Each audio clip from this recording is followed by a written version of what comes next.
Je ne savais pas du tout déjà comment allait s'orienter ce défi-là ou cette aventure, hein, je dirais. J'ai toujours voulu que ça soit une aventure positive, humaine, comme je les aime en fait. Fabrice Huret n'est pas un trailer comme les autres. Il fait partie des 82 000 personnes en France à souffrir d'insuffisance rénale. Même si ses reins ne fonctionnent plus, il s'est lancé dans une folle aventure. Être le premier homme dialysé à traverser le célèbre GR20 en Corse. Tu veux des droits? C'est bon, allez-y, souriez. Hein. Allez, des bonnes balades. Allez, Nico. T'as l'air?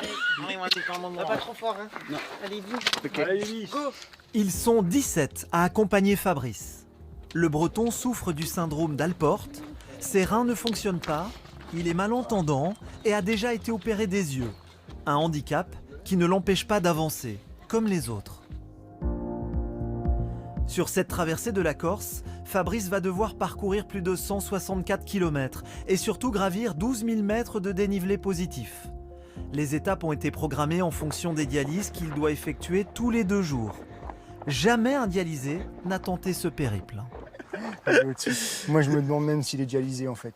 Moi, c'est la question que je me pose. Je crois qu'il y a anguille sous roche. Ouais. Je suis pas convaincu qu'il soit dialysé en fait. Les nuits à l'hôpital, c'est pourtant le quotidien de ce sportif accompli. C'est à la Fondation Aube, à Rennes, qu'il subit ces fameuses dialyses de nuit, de 22 h à 6 h du matin, 3 nuits par semaine. Unique alternative à la greffe. Le meilleur traitement de suppléance, c'est la greffe. Il faut pouvoir être greffé très rapidement, le plus tôt possible. Et après, le traitement de suppléance, heureusement, il y a la dialyse. Donc effectivement, c'est une modalité de suppléance qui me permet de continuer à vivre. Eric, son médecin, le suit depuis des années. Il est devenu son premier supporter. Pour quelqu'un qui est dialysé depuis plus de 20 ans, c'est du jamais vu. C'est juste du jamais vu. Gravir des montagnes, c'est ce que tous les patients font.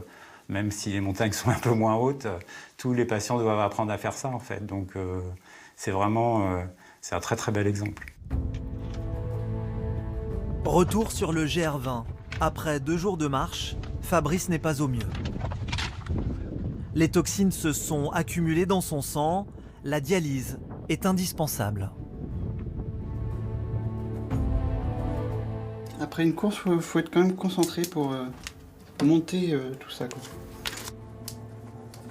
Il doit se peser tous les jours. Après chaque dialyse, Fabrice perd 2 à 3 kilos. Je suis à 69,4, donc j'ai 2 litres d'eau de trop dans le corps. La dialyse commence normalement, mais en pleine nuit, gros coup dur. Ouais, voilà, Le village de Ghisoni est plongé dans le noir. Coupure générale d'électricité. Aïe, aïe, aïe. Si c'est une micro-coupure de 1 minute ou 2 minutes, ça peut passer, mais bon, là, ça fait bientôt 20 minutes. Donc là, le circuit, il est perdu, en fait, comme il n'y a pas de circulation. La pompe, elle tourne plus, donc il n'y a plus d'oxygène dans le circuit, donc il faut se débrancher, quoi. Au petit matin, c'est le soulagement. Après une dialyse retardée, le groupe repart. Au programme, 6 heures d'ascension jusqu'au prochain refuge. Un exploit pour celui qui a passé une nuit difficile.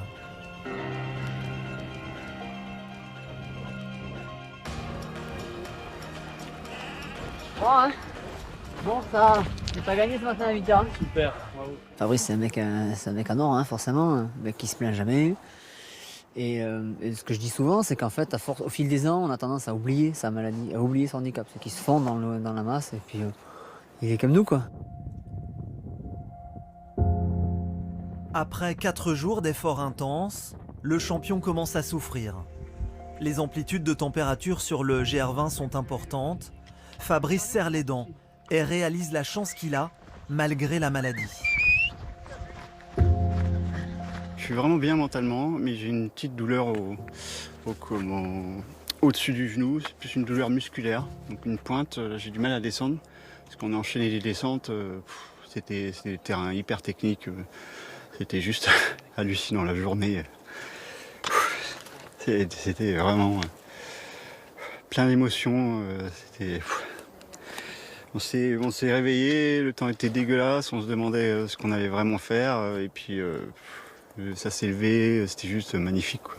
Magnifique.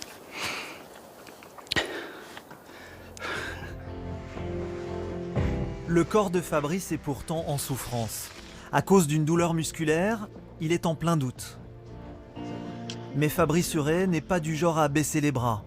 Il s'accroche et termine ce défi hors norme pour un dialysé.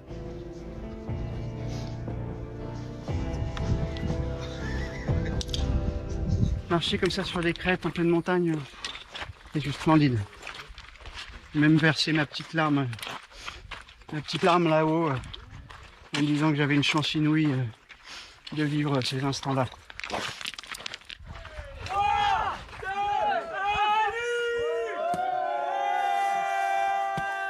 À l'arrivée, ses amis sont là pour le féliciter. Sa traversée du GR20 est pour tous les malades un message d'espoir. Super,